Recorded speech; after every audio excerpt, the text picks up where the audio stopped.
As a salon owner, your social media's main focus should be attracting your team. Hello and welcome to the Elevate podcast. I'm your host, Patricia Nowakowski. I'm a salon owner, educator, and mindset coach that helps hairstylists and salon owners go from overwhelmed and burnt out to motivated and empowered. It is my mission to help you systemize your business, generate more profit, and create a career behind the chair that you love. Join us every week to learn about small shifts you can make to elevate your business regarding mindset, marketing, social media, business systems, and so much more. Welcome to this week's episode of the Elevate podcast. We are going to be talking all about how to attract staff. The reason why I wanted to focus on today's topic is because I feel like this is the number one struggle that so many of my coaching students have. It's something that is very difficult to do in this time that we're going through. The standards I feel of people that are in our industry have really changed. They really won't work for anyone. They have a clear vision of what they want for their career. They have an idea of what type of salon that they want to work for. And they're really looking for leadership. They're not really looking at salon names. They're looking for so much more. Today, I'm going to go over ways that I feel you can start elevating your business, start attracting a team and culture that thrives for you as a salon owner. First and foremost, everything starts with the leader. Leadership is going to be the number one thing that is going to attract and retain staff. When we are actually thinking about leadership, we also have to think about our reputation. Having a solid reputation as a salon owner is going to be the number one thing that draws people to you. When people are raving about loving working at your salon, you are going to have a very easy time finding a team. If you are thinking about your leadership and thinking about what you do inside of your business to really generate an amazing culture, just generate an amazing place to work, that is something that is going to turn things around for you very quickly. So reevaluating your leadership, are you running your salon out of fear? Are you running your salon out of reactivity? Or are you a proactive leader? There's a huge difference between the two. If you don't know the difference, you should set up a discovery call and you should join coaching, because that was the number one thing that absolutely 100% transformed what I was doing inside of my salon, and it really transformed my success. Was the way that I actually responded to my team, responded to problems inside of my business, and responded to fear that was happening inside of everything that I was doing, because running a business is scary. You have a lot on the line. You have a lot of things to take care of. It's overwhelming. You're afraid to fail. There's so much that goes into it. So the number one thing is you need to reevaluate your leadership. Look at how you are treating your team inside of your business. Number two, culture is something that can be very confusing to a lot of business owners. And when you get this one thing right, it's what really makes your business successful, and it's what retains your team and your staff. Culture essentially is the way that you make people feel, how people essentially get along inside of your business, and how you make them feel inside of your business. There are a couple things that you really want to think about when you're reevaluating your culture. Do you make your team feel safe? And does your team feel like they belong? That's it. And those are the only two things that you should focus on. Again, that goes back to your leadership. When we are a great leader, our team feels safe inside of our business, and safety is the number one thing that's so important. So I want everyone out there listening to raise their hands if they have a toxic team member inside of their business, but the actual toxic team member is staying there because you as a leader is afraid to remove them because you're afraid to lose revenue. People inside of our business are going to create our results. There was an amazing study done. The study was called the Bad Apple Study. The Bad Apple Study? Yeah, that's it. In this study, they found that having one bad apple inside of your business is going to affect your other team members by 30 to 40%. So having one bad apple inside of your business is going to decrease productivity up to 40%. That is insane. That's crazy. We really need to reevaluate our culture. We need to reevaluate the way that people feel. Then we need to look at our leadership. That's where we're going to start. Next, we are going to switch our mindset around social media. I think so many people really don't understand the strategy behind social media, and that is a whole nother podcast we can get into another day. To break it down in simple terms, you should be looking at your social media as a tool. You should be looking at your social media as something that is going to create a result for you and for your business. So when we're putting out social media posts and we're putting out content, one of the main things you should ask yourself is, what result do I want from this content I'm putting out?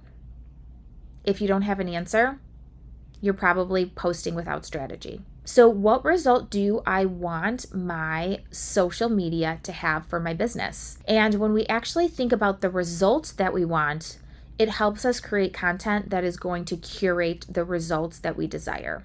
As a salon owner, your social media's main focus should be attracting your team. That is it.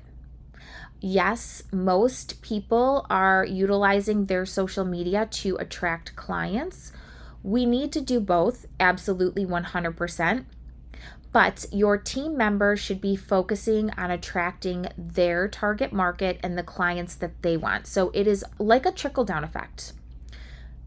The salon attracts the team attracts the clients.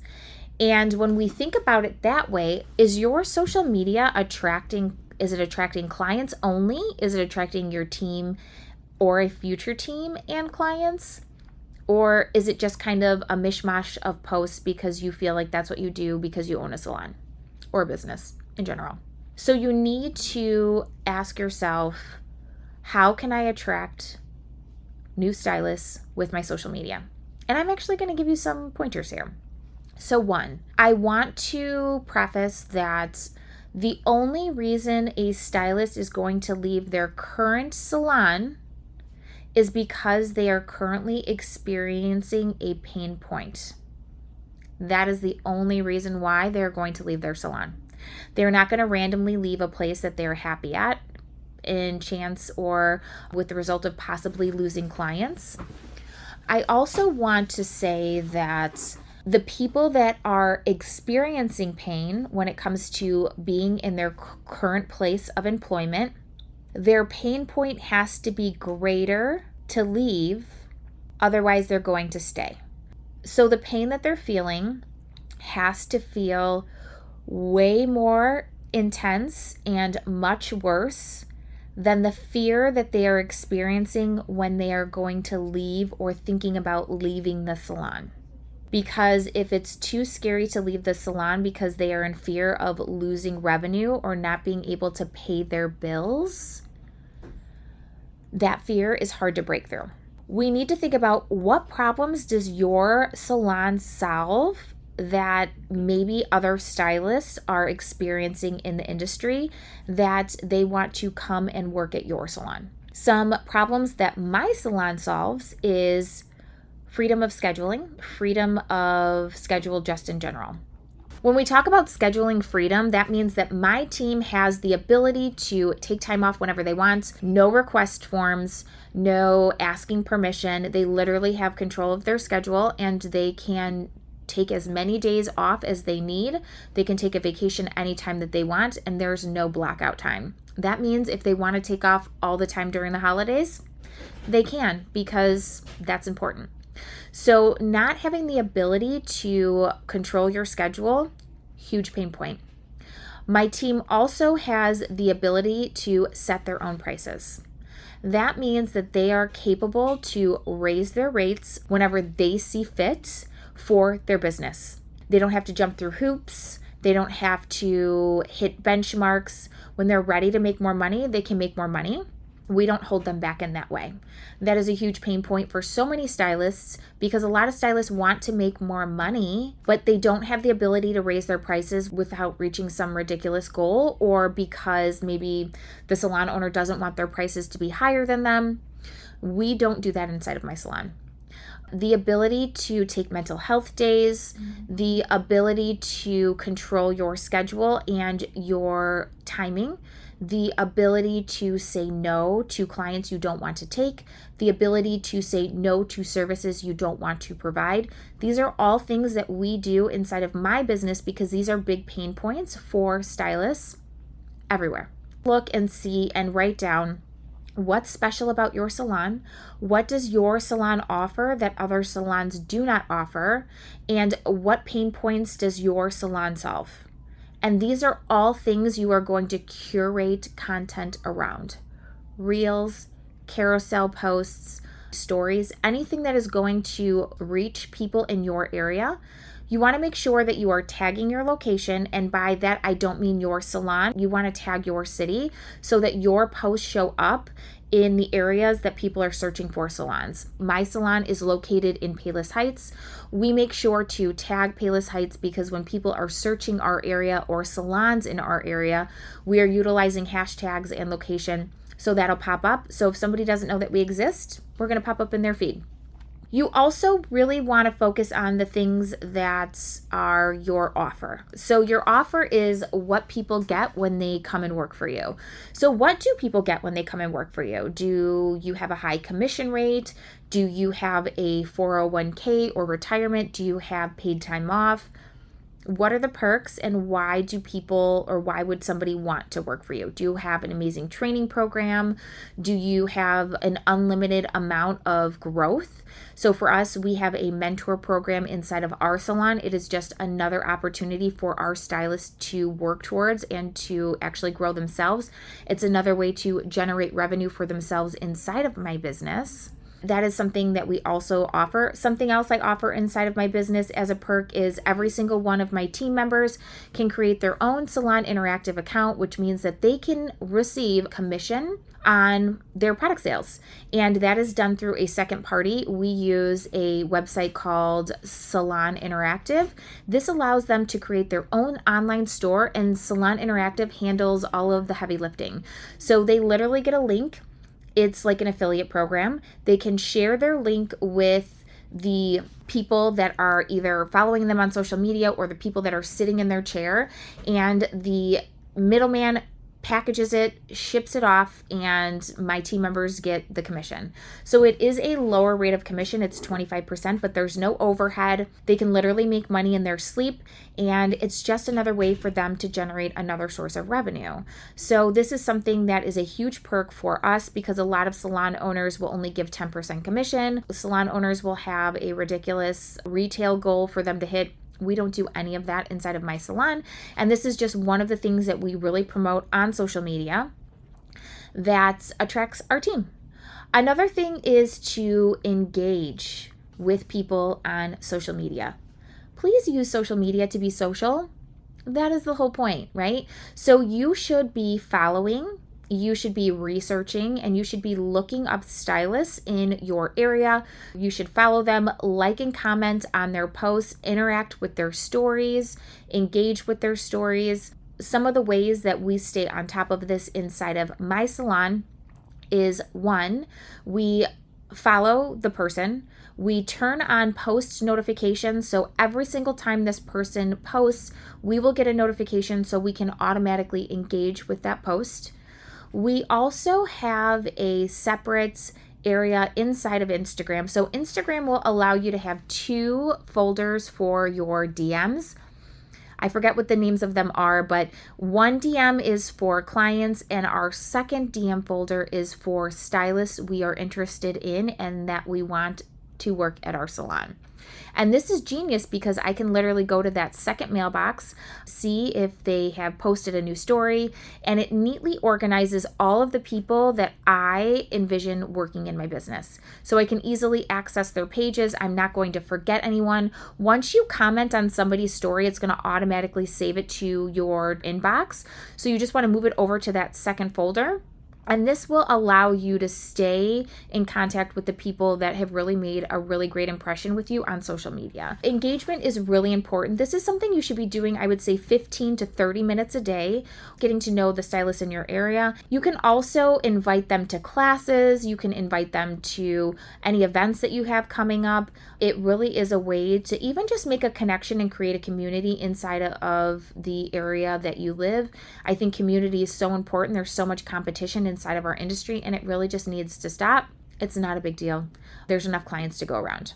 You are utilizing engagement and that you are utilizing this as a strategy. Next, you want to make sure that your social media is set up. Please have your highlights done, your highlight covers. Please make sure you have a strong brand. Make sure that you have a very strong bio. These are all things that when people are looking at you on social media is going to make a first impression.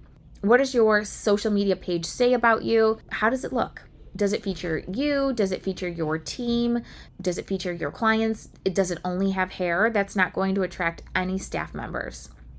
Please, you as the owner need to show your face. You need to show up. You need to be on your social media. You need to be creating reels. People want to see who they are going to work for. They do. They want to see what you look like. They want to see what you sound like. They want to feel your presence. They want to get to know you. They want to know you before they're going to take a risk on you. So if you're not showing up on your own social media, it's going to be much harder for you to attract your team. Not to mention, if you are not showing up on your social media, it's going to be really hard to get your team to show up on social media. So for you as a salon owner, you should really be showing up and setting the example, but you should be also showing up because this is going to attract the people that are going to totally vibe with you and who you are. It's going to build trust. It's going to build connection. And when you have those things in place, people are going to feel so much more at ease to come and work for you than if you were just to have pictures of your space and pictures of the clients. That's not going to really attract people at all. You also want to show your team. It is so important for your future stylists to see who they're going to work with. They want to know. They want to know what they look like, what they sound like, who they are, what their personal brands are. So make sure you're not only putting your team on the social media or your personal social media, that you are actually having them show up every day in the stories to attract other stylists and to attract clients. But make sure you're tagging them so these people that want to work for you can do their research and they can look into the people that work with you. That is so important. And last but not least, connecting with your local beauty schools. Connecting with your local beauty schools is so important. This is going to just get your name out there. It's going to introduce you to so many future professionals. When you are going to the schools, please don't make it about your salon. It is not about you, it's about them. How can you serve the new people coming up in our industry? What advice can you give them to help their success? What are some things that they need to know when it comes to actually finding a salon? A lot of salon owners will go into salons and talk about, oh, our salon's so awesome, we do this, our education program. No, it's not about you, it's about them. When we go to any events at any beauty schools, one of the things that I like to talk about and I like to give information on is toxic practices in salons, legalities that salons break, areas that salons take advantage of stylists, and what to look for when they're interviewing. I like to talk a lot about transparent pay. I like to talk a lot about product charges, making people sit in the back room when they're not getting paid. That is illegal. You can't do that. If you're going to have someone sit in your back room and you're forcing them to sit in the break room, you need to pay them minimum wage. So I talk about that and how that's illegal, and a lot of salons do that. I give them interview questions that will help them find the right salon that's good for them. We bring goodie bags, which I order wet brushes, scrunchies, really things that you can find for really cheap. Some things I find on Amazon, some things I find on Alibaba, and I make them little gift bags. I print out flyers with information. I get their email addresses. So we really make it about them, and we really try to get to know them because that is what's important. Focusing on that and making an effort on a regular basis to go in. Teach a technical class, teach a business class, teach a social media class, teach a class on how to interview, teach a class on how to grow at a rapid rate, teach a class on mindset. These are all things that are going to be beneficial to them. And when they see results from the thing that you teach, that is when you're going to make a deep impression and they're going to want to work for your salon. Okay, so I hope today was beneficial for you. I hope you enjoyed this episode of the Elevate podcast.